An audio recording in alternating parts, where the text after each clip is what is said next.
Welcome to विधान medical store. दोस्तों, जैसा कि आप जानते हैं, आज मैं एक बहुत ही महत्वपूर्ण जानकारी लेके आया हूं मेडिकल स्टोर ओपनिंग से रिलेटेड।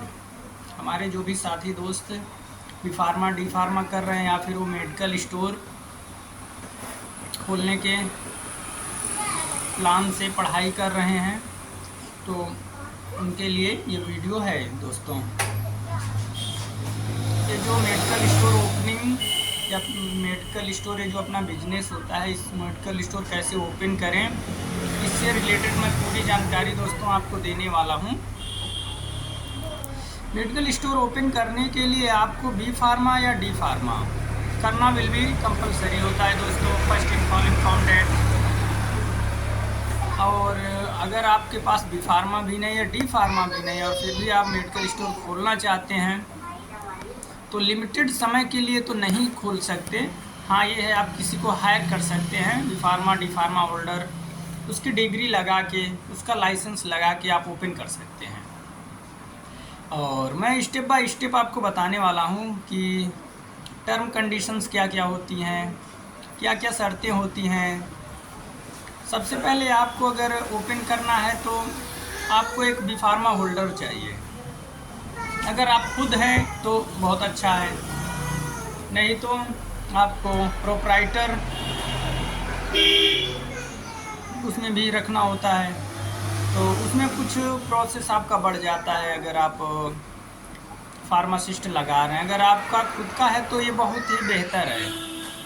तो आपको जो है कि एक शॉप होनी चाहिए, दुकान होनी चाहिए। अगर आपकी खुद की है तो अच्छा है, नहीं तो किराए की भी है तो बहुत अच्छा है।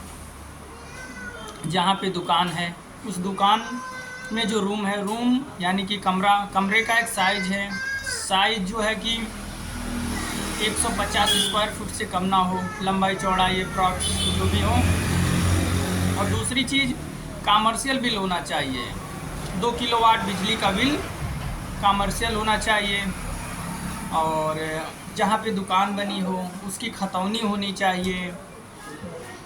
ये चीज़ें होनी चाहिए। आपका है तो आपका, अगर किराए का है तो किराएदार का, और एक किराएनामा होना चाहिए। और किराएनामा कि हम किराए पे दुकान ले रहे हैं, इतने दिनों के लिए ले रहे हैं, ये रेंट है, इतना किराया इसका, ये चीज़ें होनी चाहिए। और ये सब होने के बाद फिर आपको डीआई ऑफिस जाना होगा, रायबरेली। मेरा तो रायबरेली लगता है, जिसका जहाँ भी हो, जो लगता हो वहाँ पे जाके डीआई ऑफिस, वहाँ से आपको क्या क्या ले जाना होगा, जो जहाँ पे आपकी शॉप रहेगी, जहाँ पे आपका मेडिकल स्टोर रहेगा, वहाँ पे आपको फर्नीचर पहले से प्रिपेयर करा लेना होगा, पर्ची। और फर्नीचर कंप्लीट होने के बाद एक आपको बोर्ड पहले से बनवा के लगा देना होगा, जिसमें नाम लिखा होगा, प्लॉट नंबर लिखा होगा, गाटा संख्या लिखा होगा। फिर शॉप के अंदर आप रहेंगे जिसकी ये दुकान है, और फिर उसका एक फ़ोटो, और with fridge will be compulsory. Without fridge आपका लाइसेंस नहीं पास होगा। फ्रिज और दवा एक भी नहीं रखी होनी चाहिए रैक पे, इतनी चीज़ें होनी चाहिए। और फ़ोटो, आधार कार्ड, पैन कार्ड होना चाहिए, ईमेल आईडी होनी चाहिए, रजिस्टर्ड मोबाइल नंबर होना चाहिए, आधार से लिंक होना चाहिए। इसी सब चीज़ें जाके आप डीआई ऑफिस में, वहाँ पे कैफ़े से, साइबर कैफ़े से आपको ऑनलाइन करानी होती है। गवर्नमेंटेड रजिस्टर्ड फ़ीस होती है 3000 के समथिंग, उसको पे करना होता है।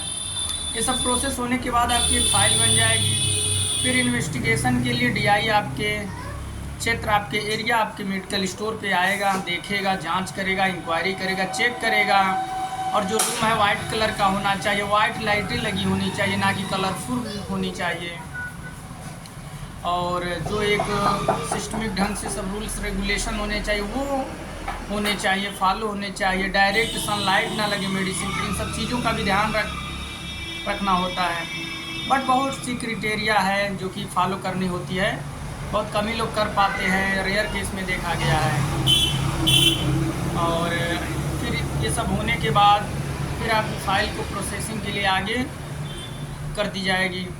फिर पीसीआई से जब प्रूफ्ड हो जाएगा आपका, तो आपका लाइसेंस मिल जाएगा, जो कि मैं दिखा सकता हूँ। लाइसेंस मेरा देखिए दोस्तों लगा हुआ है, ये देखिए, देखिए ये मेरा लाइसेंस है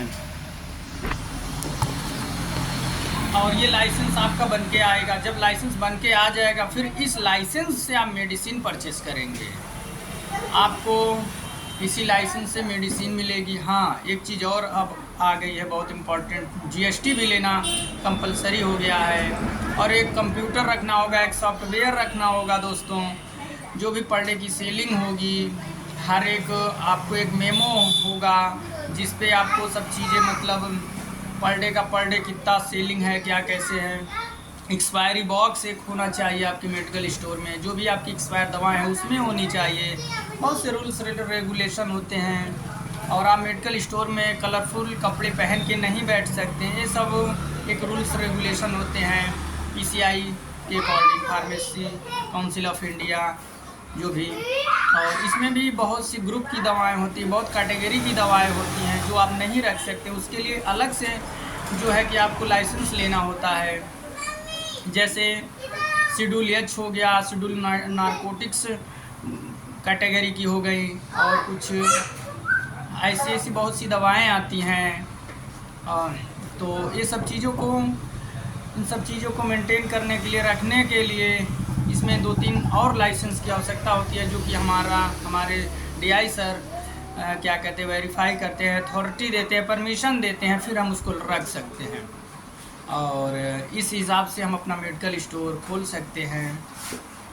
और मेडिकल स्टोर हॉस्पिटल जहाँ पे ज़्यादातर हो वहाँ पे खोलें तो ज़्यादा अच्छा होगा, ज़्यादा बेनिफिशियल होगा। नहीं तो ऐसे आपको सेल्फ में उतने प्रॉफिट नहीं मिल सकती है दोस्तों। और मेरा एक यूट्यूब चैनल है विधान मेडिकल स्टोर दोस्तों। हमारे यूट्यूब चैनल विधान मेडिकल स्टोर को आप लाइक करें, शेयर करें, सब्सक्राइब ज़रूर करें दोस्तों। और हमारे ऐसे वीडियो को देखने के लिए हमसे जुड़े रहें दोस्तों। धन्यवाद।